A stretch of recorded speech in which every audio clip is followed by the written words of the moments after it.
ملے گی ان لوگوں کو ملے گی انشاءاللہ اگر اللہ نے چاہا. من مات من امتی، جو میری امت کا مرا کوئی آدمی اس آدمی کو ملے گی جو اس حال میں مرا کہ لا یشرک باللہ شیئا، اللہ کے ساتھ کوئی بھی چیز شریک نہ کرتا. سوچ لو آپ لوگ. ہم اللہ کے نبی کی سفارش، اے اللہ کے نبی ہم کو سفارش کر دو، ہماری شفاعت دے دو، ہمیں شفاعت. اللہ نے کہا شفاعت مجھ سے مانگ، میں شفاعت کا ذمہ دار، میرا حق ہے شفاعت کا. میری اجازت کے بغیر نہ کوئی نبی، نہ کوئی ولی، نہ کوئی شہید، کوئی بھی شفاعت نہیں کر سکتا. مجھ سے مانگ. اللہ نے کہا مجھ سے مانگ. یہ مخلوق سے شفاعت مانگتا پھر رہا ہے. یہ نبی کریم صلی اللہ علیہ وسلم سے شفاعت، اللہ نے حکم دیا نبی سے شفاعت مانگنے کا؟ ہرگز نہیں. اللہ کے نبی فرماتے ہیں تو یہ اللہ کے ساتھ شرک ہے. اللہ کے ساتھ کیا ہے؟ یہ شرک ہے اللہ تبارک تعالیٰ کے ساتھ. اور اللہ تعالیٰ تو بچوں کو بھی شفاعت کا حکم دیا ہے، دے گا. اللہ کے رسول صلی اللہ علیہ وسلم فرماتے ہیں بچے بھی شفاعت کریں گے، فرشتے بھی شفاعت کریں گے. تو پھر مانگو جبریل علیہ السلام مجھے شفاعت دے دو. میرے بیٹے جمن تو 10 سال میں مر گیا، میری شفاعت دے دے مجھے. میرے کلو جمراتی سبراتی مجھے شفاعت دے دے. بچے بھی شفاعت کریں گے. تو صرف نبی سے کیوں مانگنا؟ پھر جاؤ قبروں، بچوں کی، چھوٹے چھوٹے بچوں کی قبر ایک جگہ بناؤ اور ماں باپ کو کہہ دو، گھر والوں کو کہہ دو یہ شفاعت کرے گا تیری، مانگو ان کے پیچھے شفاعت. کیوں نہیں مانگتے؟ ہے کہ نہیں حقیقت؟ یہ جب حکم ہے، جب اللہ سے ثابت ہے، اللہ کے نبی نے فرمایا انہیں بھی شفاعت کا حکم دیا جائے گا انشاءاللہ، یہ بھی اپنے والدین کی شفاعت کریں گے، سفارش کریں گے، تو ان سے بھی کیوں نہیں مانگتے؟ صرف نبی صلی اللہ علیہ وسلم سے کیوں مانگتے؟ یہ اصل چیز جہالت ہے. اللہ تبارک تعالیٰ سے شفاعت مانگو اور اللہ تعالیٰ سے یہ دعا کرو اس طرح سے کہ اے اللہ قیامت کے دن مجھے اپنے نبی کی شفاعت سے محروم نہ کرنا. تو شفاعت اللہ کے رسول صلی اللہ علیہ وسلم کس کی کریں گے؟ اس حدیث سے ثابت ہوا ان لوگوں کی جو اس دنیا کے اندر اللہ کے ساتھ شیئن، کسی بھی چیز میں اللہ کے ساتھ شرک نہیں کرے ہوں گے اور وہ مر گئے ہوں گے.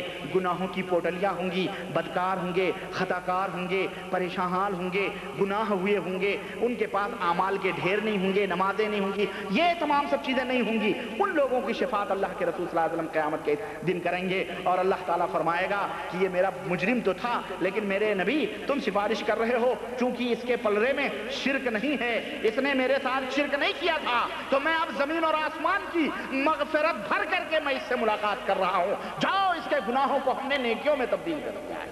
یہ کس کے لیے ہوگا؟